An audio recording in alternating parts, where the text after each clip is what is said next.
Di sebuah negara misteri di Asia Tenggara yang bentuk peta dia macam ayam menghadap laut, terjadi satu fenomena luar biasa. Warga asing masuk macam main free trial. Ada yang masuk guna visa lawatan, ada yang terus teleport dari gua entah dari mana. Bro, kau percayakah negara ni baik gila? Masuk pakai baju biasa, keluar jadi taukek kedai.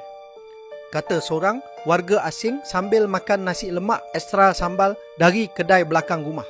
Negara misteri ni memang terkenal bukan sebab emas, bukan sebab bangunan tinggi, tapi sebab undang-undang dia lembut macam tisu basah. Datang kerja, tak ada permit pun tak apa, asalkan pandai senyum dan cakap sikit-sikit lohat tempatan macam, saya suka sini abang baik, saya rajin kerja, tuan tanah pun percaya, terus kasih bilik sewa, satu nopak satu kepala dan 12 kepala satu bilik. Gaji rendah pun okey, tak ada cuti pun tak apa, janji boleh kumpul duit balik kampung kahwin 2-3. Paling rare, dorang ni boleh buka bisnes tepi jalan, tepi longkang, tepi surau.